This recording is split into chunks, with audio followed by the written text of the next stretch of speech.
Hello everyone, this is Jubilant Rich coming to you with a lore video, as I figure it is high time I actually pay respect to my favourite Hive fleet, Tiamet. However, given that canon has a tendency to change within Warhammer 40,000 lore, I'll only be going over what we know from the two most recent codices that actually mention Hive fleet Tiamet. So with that out of the way, let's begin. Now, Hive Fleet Tiamet is far from a new phenomenon, and some may argue that the first contact the Imperium had with the Tyranids was when an Imperial exploration fleet discovered the Tiamet system in earlier M35. What the explorators found was a cluster of planets that were inhabited by creatures which all seemed to share a genetic origin. Needless to say, that expedition was ill-fated, and the Tiamet system was to remain undisturbed for the next few millennia. A small force of Eldari rangers from Craftworld Yanden happened upon the jungle planet Zeophoria and found something that had been given a chance to grow in the planet's long isolation. Something disturbing. They discovered a vast, continent-spanning organic superstructure, its conical form made up of chitin and soft encephalic flesh, pulsing with immense psychic energy. With the shadow and the warp so strong around the structure, several of the Eldari went into convulsions upon nearing it, their minds overwhelmed by the sheer force of the Hive Fleet's nullifying aura. What happened to these rangers is as yet unknown, but we can only assume that they suffered the same fate as those unfortunate explorators from millennia before.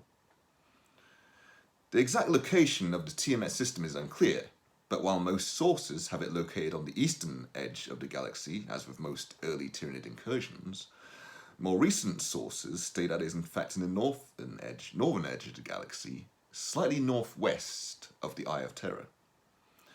Given as Watch Fortress Holtmote is in fact located around that region, and their records are so far the most up-to-date by this point, we can only assume that their information is accurate. Now let us skip forwards a few more millennia. Upon the world of Heinrich's March, a blind prophet known as the Conduit starts a cult amongst the tortured slaves of that world, forced by the servants of the dark gods of chaos to raise monolithic ziggurats in honor of their dark patrons. This cult, the Choir of the Void, was in fact a Genestealer uprising, managed to hijack several dozen cargo hulks and headed for the nearby Tiamet system, guided by the visions of the Conduit. He had preached to his flock that he would lead them to paradise, and in some ways, there was truth in his words. But what seemed like paradise on the outside was in fact rotten to the core. The pilgrimage managed to land in Zeophoria, unmolested by the Hive Fleet that protected the Tiamet system. Those who touched the pulsating soil with bare flesh were brought into the thrall of the planet itself and convinced their brethren to go back into the void to spread the creed of Tiamet to as many Imperial worlds as possible. Those who did so managed to form dozens more pilgrimages to Zeophoria, providing the Hive Fleet with the biomass it would need to complete its biostructures. It is as of yet unclear what exactly the Tyranids are building on Zeophoria, but for the Hive mind, to devote an entire Hive Fleet to its protection is very important. The continent-sized structure is not the only one on the planet, though it is the largest, and even the smallest are as large as mountains.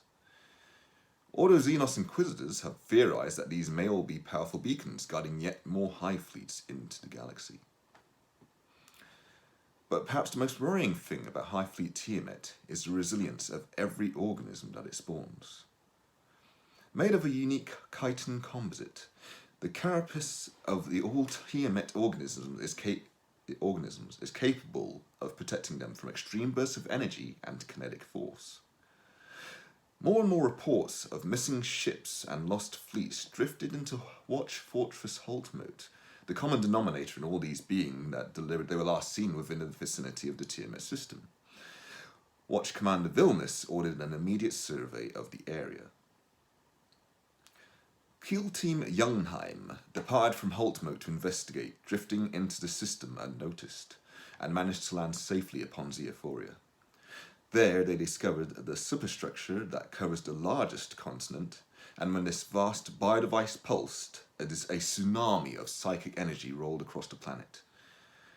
The Kill Team's librarian suffered a catastrophic cranial rupture, which is a more clinical way of saying that his head exploded. But not before his screams managed to alert nearby Tyranid organisms, and the remaining Battle Brothers were soon surrounded. Before they were torn apart, Watch Sergeant Yunheim manages to send one final Vox transmission to the team's orbiting Corvus Blackstar, warning of the terrors the Kill Team had uncovered. Not long after this report made it back to Holtmote, the Watch Fortress received an unexpected guest.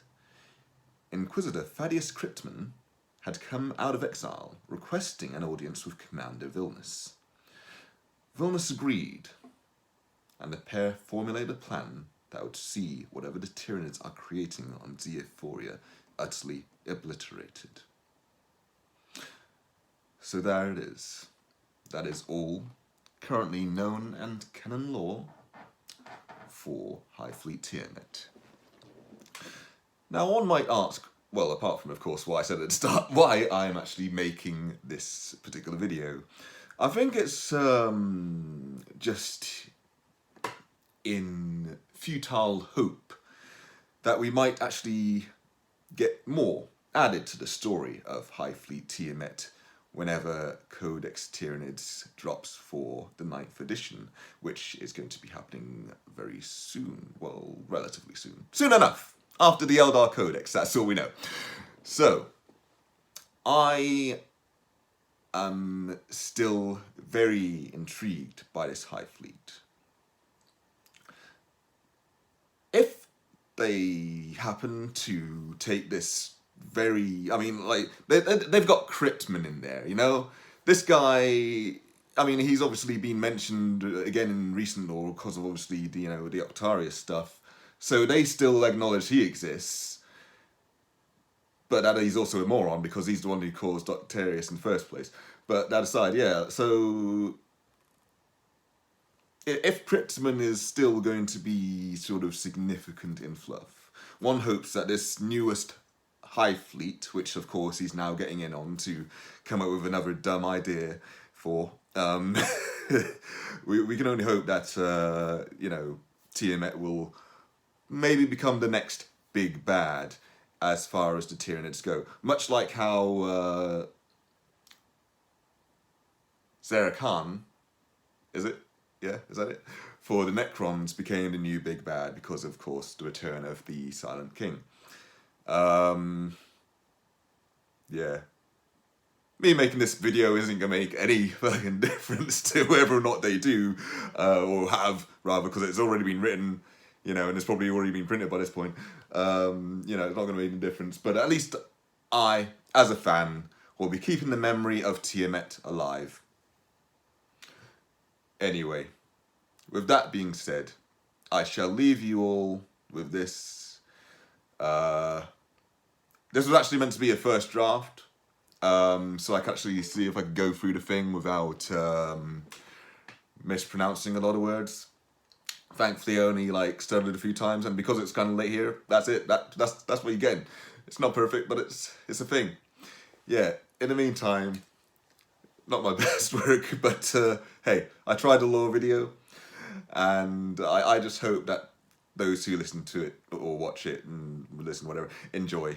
In the meantime, you'll have a good night, and I shall see you all again soon. Oh yeah, I lied about the next video being the answers to the AMA. Clearly this is the next video, so, but yeah, I will be getting cracking with those AMA answers pretty soon.